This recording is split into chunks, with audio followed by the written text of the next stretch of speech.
Hello guys, कैसे हैं आप सब लोग। आई होप आप सब लोग बहुत अच्छे होंगे। और कल आपके चिकित्सा परिचर्या का पेपर है सेकेंड ईयर का। तो अगर आपने अभी तक कुछ भी नहीं पढ़ा है तो आप जैसे जैसे मैं बताती हूँ उन चीज़ों को कवर भी कर लेंगे। और अगर उसी तरीके से अगर आप क्वेश्चन का आंसर लिख के आएंगे तो आपको बहुत अच्छे मार्क्स मिलेंगे। ठीक है, आप इससे क्या चीज़ें पढ़ें ताकि आप पेपर अच्छा करके आए। अगर आपने अभी तक कुछ भी नहीं पढ़ा है तो आप इन चीज़ों को पढ़ सकते हैं और इस तरीके से आप लिख सकते हैं। ठीक है, तो आइए हम स्टार्ट करते हैं कि हमें क्या क्या चीज़ें पढ़नी है। तो उसके लिए सबसे पहले है आप देख सकते हैं कि चिकित्सा परिचय के अंदर जो फर्स्ट वाला जो चैप्टर है ना, तो उसके अंदर आपको शल्य क्रिया काल देखना है और सेकंड पॉइंट उसका देखना है निदान परिचय। इन दोनों में से एक ना एक क्वेश्चन तो आता ही आता है हर साल। ठीक है, कभी कभी ये दोनों भी एक साथ ही आ जाते हैं, लेकिन इन दोनों में से एक क्वेश्चन तो आता ही आता है ना। और फिर सेकंड जो चैप्टर है उसके अंदर व्याधि समूह पढ़ना है आपको और संक्रमण से सुरक्षा व नियंत्रण के उपाय। जो स्टार्टिंग के जो 4 चैप्टर वो तो इम्पोर्टेंट ही है, उनमें से तो हमेशा एक ना एक क्वेश्चन या अधिकतर तो उनमें से ही 2 से 3 क्वेश्चन बनते हैं। लेकिन अभी से जब से पैटर्न चेंज हुआ उस टाइम से थोड़ा बहुत डिफरेंस आया है ना। तो इन 4 चैप्टर में से कम 1 या 2 क्वेश्चन बन सकते हैं, तो इसलिए आप इनको अच्छे से देखें। संक्रमण से सुरक्षा व नियंत्रण के उपाय। फिर थर्ड जो चैप्टर है रक्त मल मूत्र शुक्र स्टीवन और परीक्षण विधि, है ना। तो इसको अगर आप आयुर्वेद के तरीके से अगर आप अभी टाइम भी बहुत कम बचा है और अगर आपको अभी याद नहीं हो रहा या फिर समझ में भी नहीं आ रहा है कि भी आयुर्वेद में कैसे क्या लिखे या फिर क्या क्या चीज़ें आएगी कैसे आएगी, तो आप इसको एलोपैथी की यूट्यूब पर वीडियो देख लें कि इनके टेस्ट कैसे होते हैं, इनके परीक्षण कैसे होते हैं, तो आप वही लिख कर आ जाए, है ना। कि आप अगर इनको कुल मिला के आप इनको ना छोड़ कर आए। और जो फोर्थ चैप्टर है उसको तो आपको देखना ही देखना है, वो तो मोस्ट इम्पोर्टेंट है ना। कभी कभी पूरा एक फोर्थ वाला चैप्टर ही ये क्वेश्चन बन के ही आ जाता है। और अगर आप चाहो कि बीमारियों में से आप कौन से पॉइंट देखने चाहिए जो ज़्यादा इम्पोर्टेंट है, तो ये बीमारियां हैं तो ये ज़्यादातर रिपीट होती है ना। जैसे फर्स्ट वाला जो पॉइंट है मधुमेह और प्रमेह एक जैसा ही है, बस थोड़ा बहुत डिफरेंस है, इसलिए आप इन दोनों को देखें। और फिर श्वास वाला हो गया जो कि प्राणवायु स्रोतस का है ना। तो इसको भी आप अच्छे से देखें। और बंध्यत्व वाला जो क्लेवे वाला जो चैप्टर है आपका वो वाला, उसको भी आप अच्छे से देखें। ठीक है, बंध्यत्व वाला इसमें से भी क्वेश्चन बनता है अधिकतर, ये वाला बंध्यत्व वाला। और राज्य क्षमा हो गया, शोथ हो गया, कामला हो गया, इनको भी आप अच्छे से देखें।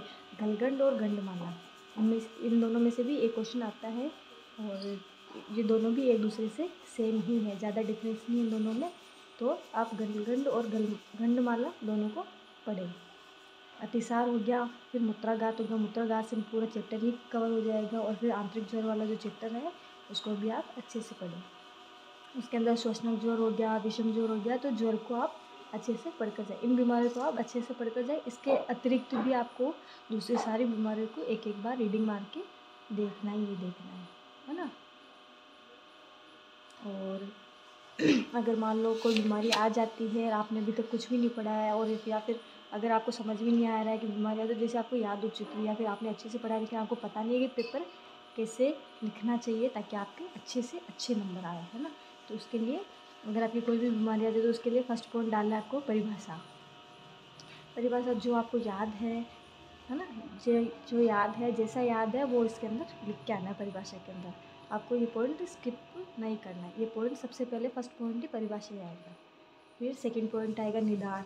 इसके अंदर 2 पॉइंट और आएंगे, आहार और विहार। आहार के अंदर आपको ये चीज़ें लिखनी है और विहार के अंदर आपको ये चीज़ें लिखनी है ना। अगर आपको याद ही नहीं हो रहा है, सारी बीमारियों के आहार विहार याद नहीं हो रहे भी क्या लिखे, तो आप इन चीज़ों को याद कर ले ताकि कोई सी बीमारी आओ तो आप आहार और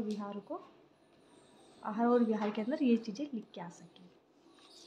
फिर इसका थर्ड पॉइंट हो गया संप्राप्ति, कैसे पूरे शरीर में फैल रही है और कहाँ से कहाँ तक फैल रही है ना। आपको पता ही होगा अगर आपने बीमारियाँ पढ़ी होगी या फिर आप इन बीमारियों को अगर आप लोग पढ़ोगे तो आपको पता चलेगा कि बीमारी कैसे फैल रही है पूरे शरीर में, कहाँ से शुरू हो रही है, कैसे प्रकोप हो रहा है ना, तो आपको पता चल जाएगा। फिर जो घटक आ जाएंगे संप्राप्ति घटक, जिस दोष की व्याधि है वो दोष लिखना है ना। कि जैसे श्वास हो गया, श्वास किस दोष की व्याधि, तो श्वास वात दोष की व्याधि है, तो आपको वात दोष लिखना है। दूष्य जो दूषित हो रहा है, यानी क्या दूषित हो रहा है, तो प्राणवायु स्रोत दूषित हो रहा है ना, तो प्राणवायु आएगा। और अधिष्ठान है ना, अधिष्ठान के अंदर आपको क्या लिखना चाहिए कि अधिष्ठान मतलब स्थान लिखना है ना। दूषित तो हो रहा है, लेकिन कौन सी चीज़ दूषित हो रही है, तो प्राणवायु स्रोत से दूषित हो रहा है। और अगर आपको पूछ ले मूल स्थान क्या दूषित हो रहा है, तो मूल स्थान इसका आएगा, जैसे श्वास के अंदर हृदय आएगा और महास्रोत आएगा, है ना। तो ये चीज़ें लिखनी है। चौथा पॉइंट आएगा पूर्व रूप। पूर्व रूप में आएगा व्याधि से पहले उत्पन्न होने वाले लक्षण, जैसे कि जो व्याधि उत्पन्न होती है उससे पहले अपने को जो लक्षण प्राप्त होते हैं या दिखने लगते हैं उनको पूर्व रूप बोला जाता है। जैसे बुखार आने से पहले अपने को होता है ना, सिर दर्द होता है, थकान सी लगती है, वीकनेस हो जाती है बॉडी में, है ना, ठंड से लगने लगती है, आँखों में जलन होती है, तो वो उस टाइप से ही सारी व्याधियों के पूर्व रूप आपको लिखने हैं। और लक्षण में मेन आपको लिखना है व्याधि होने के बाद जो मूल लक्षण उत्पन्न होते हैं, यानी कि बीमारी हो चुकी है उसके बाद जो अपने को लक्षण उत्पन्न हो रहे हैं ना, उनको मूल लक्षण बोला जाता है ना। तो ये लक्षण आपको लिखने हैं। जैसे कि आपको पता होगा कि श्वास हो गया, श्वास वात दोष की व्याधि है ना। तो उसी तरीके से आप सारी बीमारियों को पढ़ोगे तो आपको पता चलेगा कि कौन सी बीमारी किस दोष की व्याधि है ना, कि किस दोष से उत्पन्न हो रही है, कौन से दोष के कारण ये व्याधि उत्पन्न हुई है। तो अगर आपको लक्षण याद नहीं हो रहे, सारी बीमारी का आप लोग लक्षण कैसे याद करोगे, तो उसके अंदर आपको सारी बीमारी का अगर आप लक्षण कैसे याद करोगे, तो उसके अंदर आपको लिखना है कि वात दोष के ही लक्षण लिख लेना है। वात दोष जब प्रकोपित होता है तो उनके कौन कौन से लक्षण अब प्रकट होते हैं, वो लक्षण ही लिख के आ जाने हैं। जैसे मैं बताती हूँ आपको, जैसे कि ये हो गया है ना, वात दोष की व्याधि है श्वास वाली, तो उसके अंदर आप ये लक्षण लिख सकते हैं। जैसे कि वजन कम होना, रुक्षता, हल्कापन, जोड़ों में दर्द, चंचलता, अस्थिरता, त्वचा का रंग काला पड़ना, जठराग्नि विषम होना, निद्रा नाश, तनाव, भूख न लगना, ठीक है। उसी प्रकार से पित्त दोष की व्याधि है तो पित्त में आपको ये सब चीज़ें लिखनी है। और कफ दोष की व्याधि है तो आपको ये सब चीज़ें लिखनी है। जैसे शरीर में गर्मी, पसीना आना, पाचन सही से न होना, शरीर का पीलापन पड़ना, शरीर का तापमान बढ़ना, ठंडी चीज़ें खाने का मन होना, ठंडी चीज़ें करने का मन होना, जैसे ठंडे वातावरण में घूमने फिरने की इच्छा होना, अल्प निद्रा होगी, मूर्छा होगी, बल्कि हानि होना, इंद्रियों का दौर्बल्य होना। फिर कफ के अंदर आ जाएगा पाचन शक्ति का कम होना, प्रशेक, जी मचलना, उल्टी होना, आलस्य, गौरव, शिथिलता, श्वास फूलना, खांसी, अतिनिद्रा, ठीक है। जो भी आपको कम से कम ये चीज़ें तो याद रखनी है कि कौन सी बीमारी किस दोष के कारण हो रही है, तो आपके पेपर अच्छे होंगे। हाँ, तो आप इनको याद कर लें और आप लक्षण के अंदर ये सब चीज़ें लिख के आ सकते हैं। आपको अलग से बीमारियों के लक्षण याद करने की ज़रूरत नहीं पड़ेगी। आप अगर तीनों दोषों के ही लक्षण याद कर लोगे तो यही आपके याद हो जाएंगी और पेपर भी अच्छा होगा। फिर इसका आगे का अपन पॉइंट देखें, जैसे कि इसका छठा पॉइंट आ गया भेद, कि जितने भेद है वो लिखो, कि श्वास के कितने भेद है। जैसे श्वास के 5 भेद होते हैं ना, तो 5 भेद संख्या लिख के उसके नाम लिख दो। फिर उसके आगे आ जाएगा कि भेद की व्याख्या करो, है ना। जिसके बारे में याद है या थोड़ा बहुत जो पता है वो लिखो। जितना आपको भेद के बारे में पता है भी, इस भेद में ये चीज़ होती है, इस भेद में वो चीज़ होती है, तो वो लिख के आने हैं। फिर साध्य असाध्यता, तो जो बीमारी साध्य है उसमें साध्य लिखना है, जो बीमारी असाध्य है असाध्य लिखना है। अगर आपको साध्य असाध्य का मतलब नहीं पता है तो साध्य का मतलब होना है कि जो बीमारी ठीक हो सके दवाइयों से, है ना, किसी भी चीज़ तरीके से। अगर जो बीमारी ठीक हो सकती है तो वो बीमारी साध्य है। अगर जो बीमारी ठीक नहीं हो सकती, यानी कैसे कुछ भी कर लो तुम लोग, है ना, दवाई वगैरह कितनी भी दे लो, कितनी भी सेवा कर लो, वो बीमारी ठीक ही नहीं हो सकती है, उसका कोई इलाज ही नहीं है, तो वो असाध्य है। फिर परिचर्या के अंदर आपको ये पॉइंट लिख के आने हैं। फर्स्ट पॉइंट, निदान परिवर्जन, आहार विहार जो योग्य हो, विश्राम, लघु आहार, औषधि, उपचार, ठीक है। ये पॉइंट याद कर लेना। सभी बीमारियों के अंदर आपको ये पॉइंट लिख के आने हैं। फिर पथ्य व्यवस्था और अपथ्य।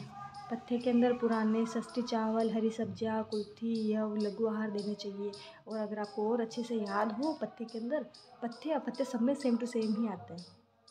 बस आप कम से कम 10 से 15 पॉइंट आप याद कर लो, सबके अंदर वही लिख लेना, ठीक है। तो आपको इसमें से और जितने याद हुए बुक में से तो वो याद कर लो, और ये लिख लो। और अपत्य के अंदर रुष्ट आहार, गुरु आहार, विरुद्ध आहार, दोष के विपरीत आहार लिखने हैं आपको, है ना।